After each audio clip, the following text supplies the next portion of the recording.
Hello, my friends, and welcome back to Storytime with Fade. We just wanted to say, wish everybody a happy early Valentine's Day. And we're going to kick it off by reading Marry Me, Smurfette, which is the Smurfs. And the book includes 40 Smurftastic stickers.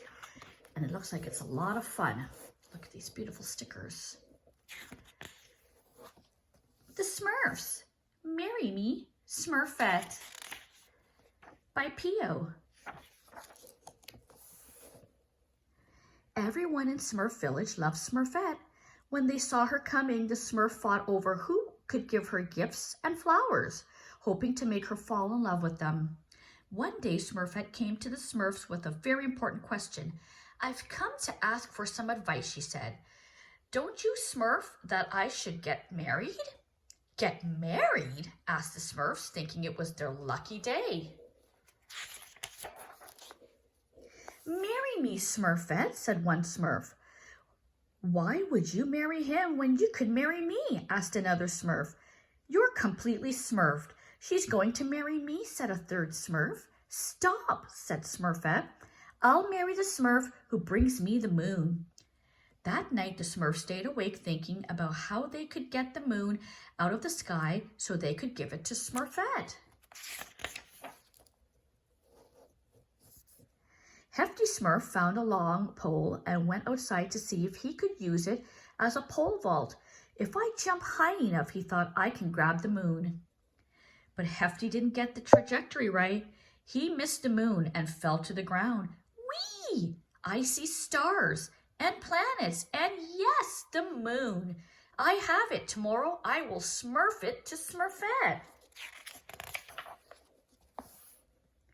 At another spot in the village, Jokey Smurf had a bow and arrow attached a long rope.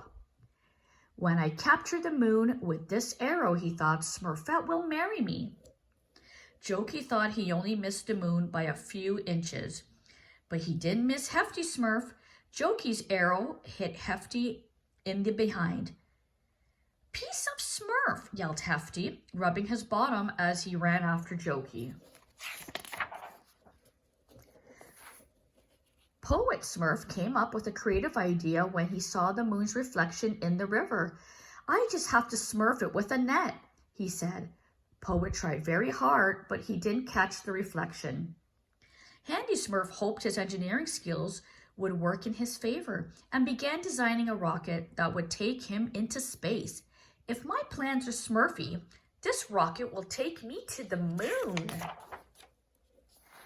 Dreamy Smurf's plan was simple. "Smurfette wants the moon, so I'll just cut one for her out of paper. There, it's perfect. Tomorrow I'll be Mr. Smurfette." The next day, the Smurfs gave Smurfette all kinds of moons. She was very surprised. "You are too cute," she said, "but to ask for the moon is a saying. It's like asking for something impossible. I didn't realize you would Smurf it seriously." "As for getting married," Smurfette continued, "I came here to tell you that I think I'm still too young. After all, besides, if I had to choose one of you to marry, I would never be able to decide. I love you all." Smurfette blew kisses and waved goodbye to the Smurfs as she headed home. The Smurfs were sad to see Smurfette go. Even Papa Smurf couldn't stifle a long sigh. "Smurfette is right," he said. "She is a little too young, and she would feel awful if she saw you crying because of her. I say we Smurf a little party to make us feel better." The Smurfs danced, sang, and had a Smurftastic time.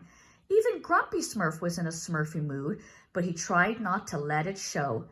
The party was just what the Smurfs needed to feel better, and before long, they had happy hearts again. And there are some more stickers, my friends.